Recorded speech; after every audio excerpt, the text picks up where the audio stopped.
देख रहे हैं न्यूज इंडिया 24/7 और मैं हूं आपके साथ प्रीति चौहान। और लगातार समाजवादी पार्टी के मुखिया जो कि मुलायम सिंह यादव हैं वो हमारे बीच नहीं रहे।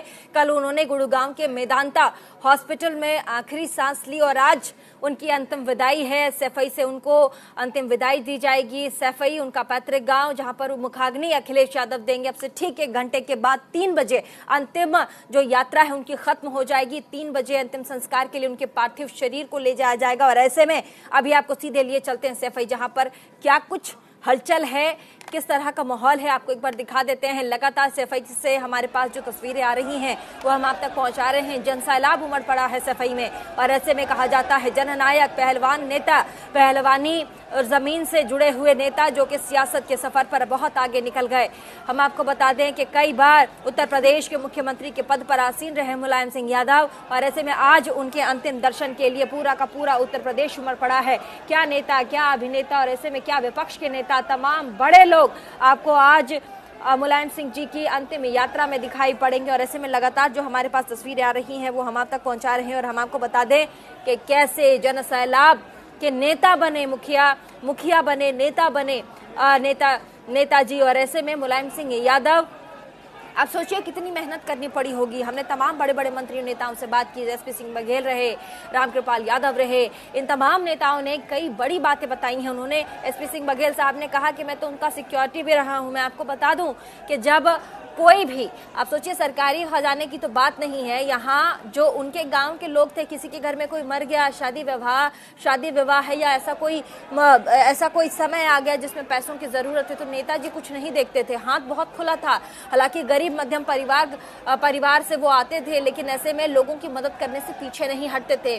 कभी भी उन्होंने पैसों की तरफ नहीं देखा, लोगों की मदद की उन्होंने। और ऐसे में इसीलिए कहते हैं ना कि आज के डेट में भी सारे नेता, मंत्री, केंद्रीय मंत्री, सबको नाम से उनके मंत्री पद से जाना जाता है। लेकिन नेताजी एक ऐसे नेता थे मुलायम सिंह यादव जिन्हें नेताजी कहा जाता था और नेताजी कहने के बाद एक ही नाम याद आता था, मुलायम सिंह यादव, जिनका आज अंतिम सफर है। अंतिम सफर पर नेताजी यानी कि मुलायम सिंह यादव निकल चुके हैं और ऐसे में थोड़ी ही देर में 1 घंटे के बाद अंतिम सफर, जो उनकी अंतिम यात्रा है वो खत्म हो जाएगी। मुखाग्नि, अंतिम संस्कार के लिए उनके पार्थिव शरीर को ले जाया जाएगा।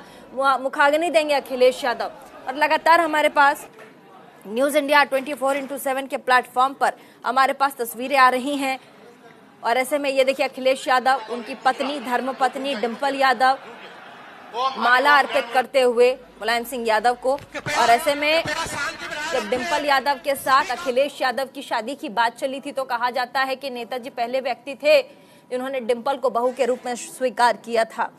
डिंपल के साथ भी नेताजी के जो रिश्ते रहे वो काफी अच्छे रहे, बाप बेटी की तरह। नेताजी हमेशा डिंपल को बेटी की तरह मानते थे। और ऐसे में डिंपल के कई चुनावी अभियानों में, रैलियों में आपने डिंपल को देखा होगा, डिंपल यादव को। और ऐसे में उनके समर्थन में भी कई बार उतर कर आए मुलायम सिंह यादव।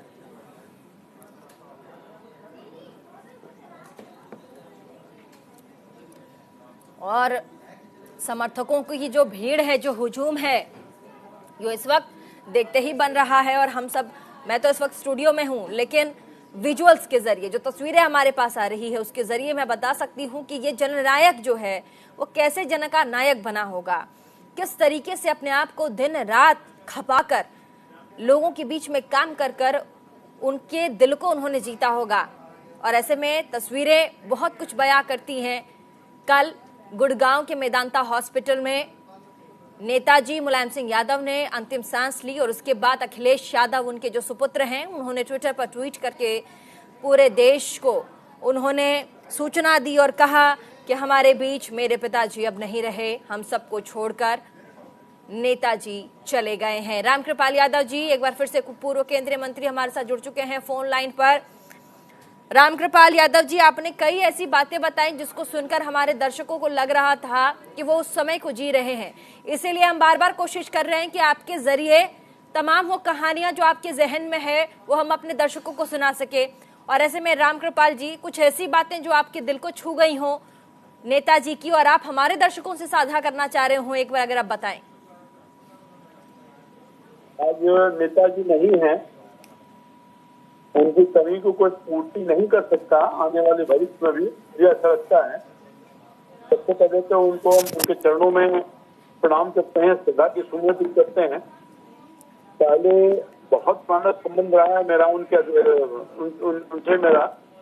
मैं लोकदल में था उस समय से, वो हमारे नेता हुआ करते थे। लोकदल हुआ, जनता दल हुआ। जनता दल से मैं एक टिकट भी मिला था असेंबली का 1990 में। और जिस तरह से मैं ज्यादा करीबी हुआ, मेरे चुनाव प्रचार में भी आए थे। मैं पटना पश्चिम से मैं चुनाव लड़ रहा था, तो उस समय चुनाव प्रचार में भी आए थे। उनका आशीर्वाद मुझे मिला था। और इस समय बाद के दिनों तक लोकसभा का कई बार मेंबर में रहा। मैं बाद के दिनों में भारतीय जनता पार्टी के कार्यकर्ता के रूप में भी काम करना शुरू जब किया, और जो है 14 में पहली दफा में चुनकर भारतीय जनता पार्टी कार्यकर्ता के रूप में आया, तो उनका वही स्नेह देखा जो स्नेह पहले हुआ करता था, वही प्यार देखा, वही मोहब्बत देखा, और उसको वही आशीर्वाद उन्होंने मुझको दिया। और आधा घंटा अलग से बैठ करके पार्लियामेंट के लॉबी में बहुत सारी बातें की जो मैं शेयर नहीं कर सकता। तो मैं समझता हूँ कि इतने बड़े व्यक्तित्व वाले व्यक्ति और जन के नेता थे भाई। गरीब परिवार से जुड़े हुए, छोटे किसान परिवार, गरीब परिवार से अपने संघर्ष के बल पर, अपने काम के बल पर, अपने व्यक्तित्व के बल पर इतनी बड़ी लोकप्रियता हासिल की। और मैं समझ